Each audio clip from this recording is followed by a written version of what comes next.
So the every day in our Sound Wisdom retreat is going to be divided into three sections.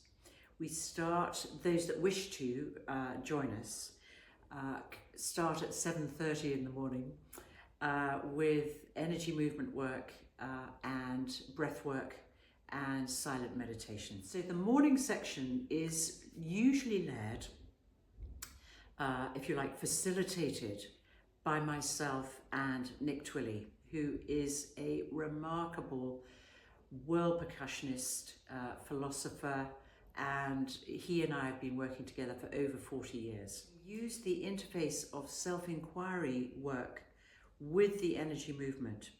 So the energy movement opens the day, we then have silence, and then we have a main session in the morning from 10 till 1. And that's basically Nick and I working together, really diving into this journey with your voice, your spoken, sung and silent voice. So we have a lot of lovely exercises in the morning, and by the end of that morning, you're really tuned in with the whole group. There's no sense of judgment, or self-consciousness. There's just no need for it, because it's just, everybody's just in love with everybody by then. So in the afternoons, you then go into small groups, triads. We have a very special triadic practice where you learn to rotate different roles. And so you learn to listen in new ways. You learn to listen as the witness to the singer in your triad. So as the witness, you're simply practicing non-judgmental listening. And then you become the singer, then you're exploring what it means to respond to such questions as, how do I feel? How does that sound? And what quality of silence does it leave behind? And so very, very simple practices which are completely unthreatening, very accessible, and they just take you instantly into a direct embodied connection with your sound. So, and then the third person in your triad, so you've got the singer, the witness, and the loyal friend. The loyal friend is like the best friend you ever had.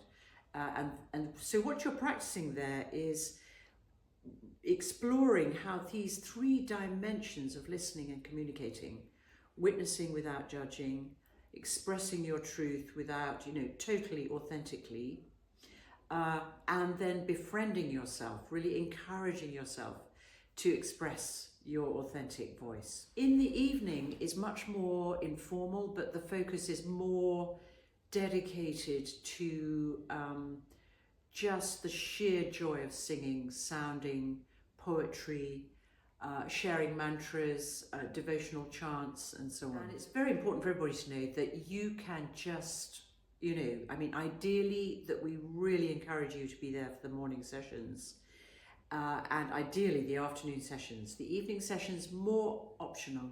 You may just really just want to keep pursuing that experience of silence and deep listening. So entirely, it's just the most gorgeous opportunity to really find your voice in ways you might never have imagined possible. Well, what will they take away? Lifelong friendship, a very transformed relationship with your own voice.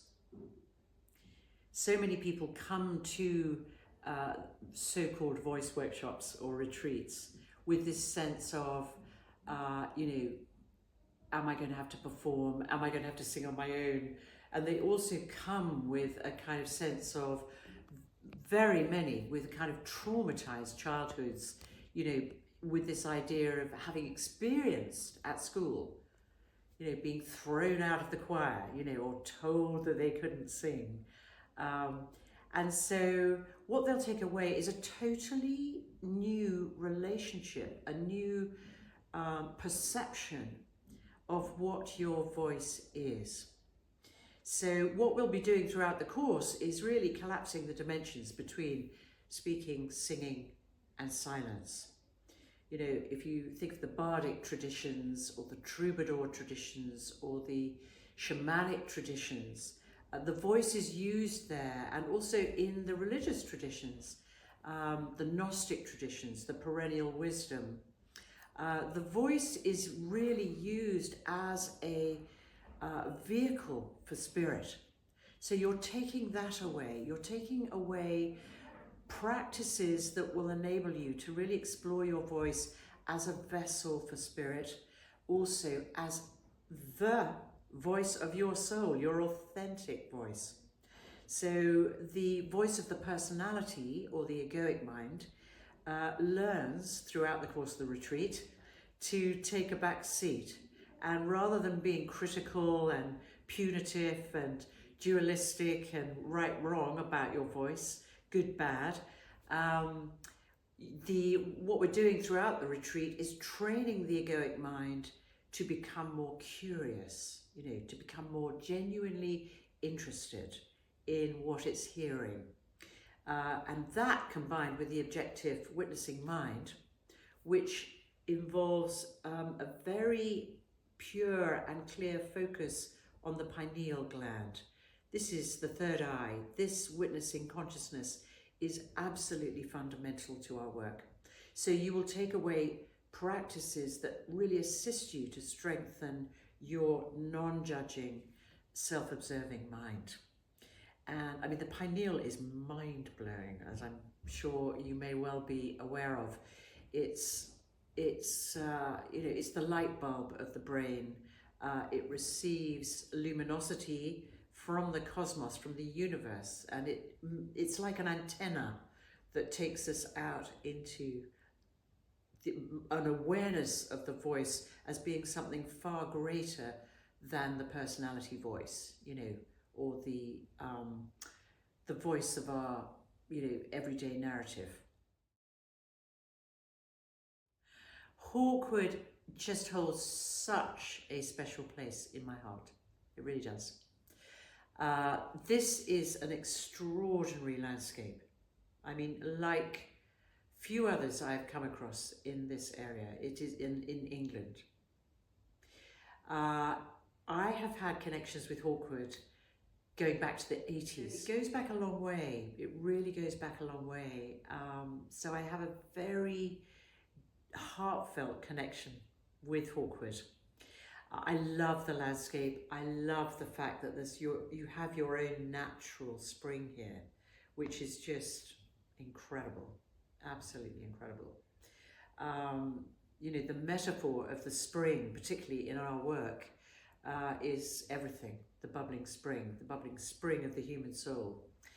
The food is phenomenal, organic vegetables and just glorious food, a wonderful range.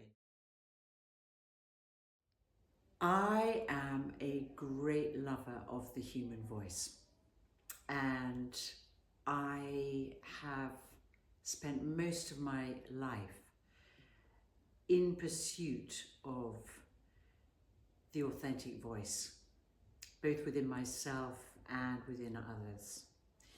And it was catalyzed by a traumatic surgery on my ears as a child at the age of 4. I was actually plunged into silence at that age.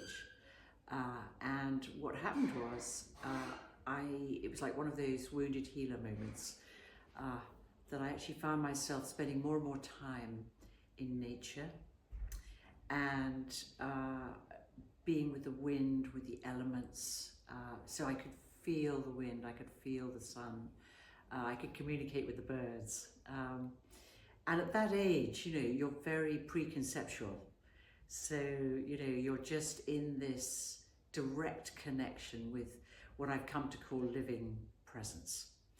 And that really, as soon as my hearing came back again, about 3 years later, around about the age of 7, it was really to music that I focused my attention, and choral music primarily.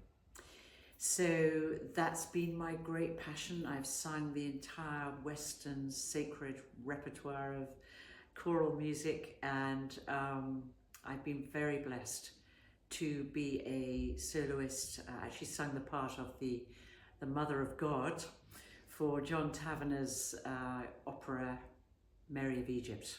That was a Byzantine opera. So I should probably add that my interest in music is very multicultural.